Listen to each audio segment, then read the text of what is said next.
C'est un grand plaisir d'accueillir Paulo Coelho, l'un des écrivains les plus lus au monde, les plus traduits aussi, bien sûr, au Brésil, mais partout ailleurs. 11 minutes, c'est le nouveau livre publié chez Anne Carrière, c'est déjà un événement éditorial.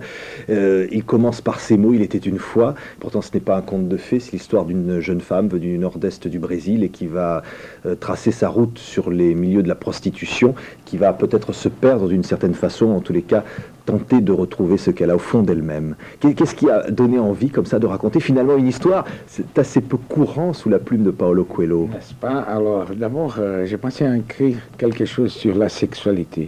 Parce que comme tous les gens, j'ai mes inquiétudes. C'est-à-dire, j'ai vécu pas mal ma vie sexuelle, on peut dire. Et au fur et à mesure, je me posais la question, mais pourquoi? Est-ce que c'est trop important? Est-ce que c'est très important? Est-ce que c'est pas du tout important? J'avais des moments comme le mouvement hippie, c'était alors la galère, on peut dire. Et des moments que je me suis dit, non, ça ne m'intéresse autant qu'il m'intéressait. Et pour réfléchir, parce que surtout, écrire un livre, c'est une espèce de découverte de soi-même. Et j'ai décidé d'écrire sur ma sexualité. Et je ne trouvais pas les fils conducteurs. Et un jour, j'étais dans une signature à Genève. Et une fille est venue vers moi, elle m'a dit je suis Maria, etc. Et j'ai lu L'Alchimiste et j'ai changé toute ma vie. J'ai dit c'est très bien, j'ai beaucoup aimé ça. Et elle m'a dit oui, je suis devenue une prostituée. À ce moment-là, j'étais étonné, parce que ce n'était pas le but de L'Alchimiste, c'est vrai. Et bon, nous avons commencé à discuter. D'abord, j'ai trouvé que son histoire à elle, c'est une histoire très intéressante parce que c'est la quête, c'est toujours la quête de l'amour, mais dans ce cas-là, il avait le corps. Il avait le corps, c'est quelque chose qui, à mon avis, c'est très important parce qu'on essaie de séparer toujours le corps et l'âme. Et nous sommes vraiment une manifestation visible de Dieu. Et nous avons parlé un peu, elle m'a parlé de la vie sans amour et j'ai dit, tiens, ça c'est les fils conducteurs. J'ai réécrit sur la sexualité, mais pas dans les sens sacrés, etc., directement. Je dois partir d'une sexualité totalement profanée vers une sexualité où on se rencontre avec nous-mêmes. Parce que, évidemment, le parcours de cette jeune femme, c'est du nord-est à Rio, Copacabana. Elle va rencontrer un homme, un Suisse, qui va l'amener en Europe, vers cette espèce d'Eldorado, croit-elle. Et puis l'attirance finalement de l'argent. Mais en même temps, elle se pose des questions. Parce que vous publiez des pages de son journal intime. Elle s'intéresse à savoir comment ne pas perdre justement cette âme. Et qu'est-ce que c'est que l'amour? C'est vraiment une recherche de l'amour, et à travers la sexualité. Absolument. Vous avez tout à fait raison. Et ça m'a beaucoup étonné quand le livre est sorti au Brésil et maintenant il sort en France. Parce que, alors, les lecteurs ne sont pas habitués avec des livres comme ça. Chez moi, il attend quelque chose de, on disait plutôt spiritualité conventionnelle.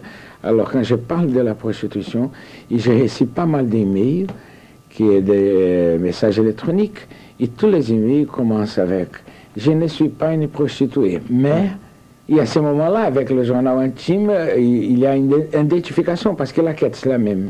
Soit chez les prostituées, soit chez les saintes. Je crois qu'on cherche un sens pour cette vie. Ouais. En même temps, elle dit, je ne peux pas rester inactive.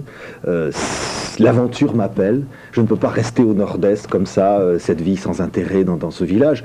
Et elle part, elle sent qu'elle est en danger, mais elle ne peut pas s'empêcher finalement d'aller au-devant des choses et des gens. Et je crois que c'est une grande qualité chez Marie, c'est-à-dire, c'est le courage d'aller avant. Bien sûr, elle a pris des décisions trop dangereuses, à mon avis.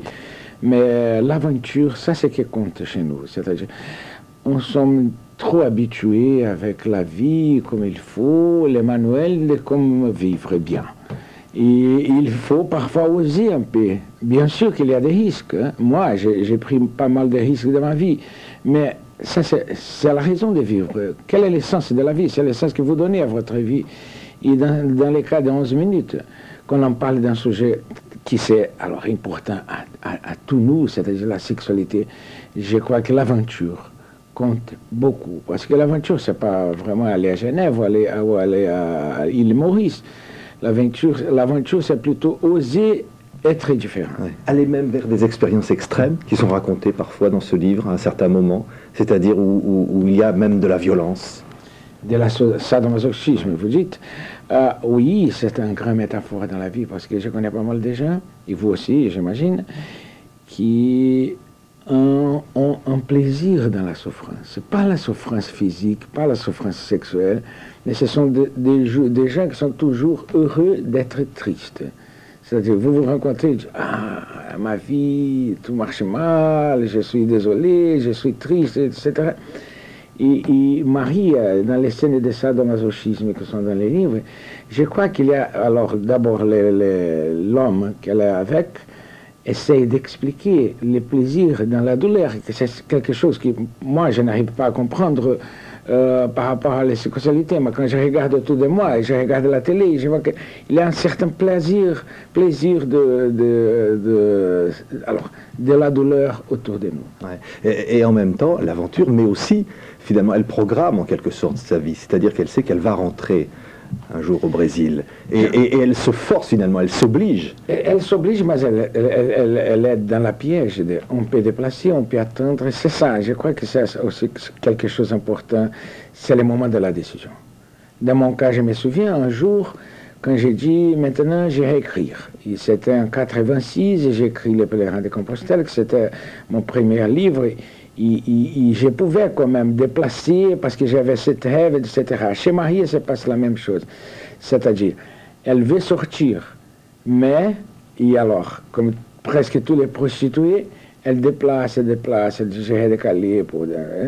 Et à un moment donné, elle dit, il faut arrêter. C'est difficile d'arrêter quelque chose, comme nous sommes déjà habitués, on connaît le milieu, on connaît où ça peut arriver, etc.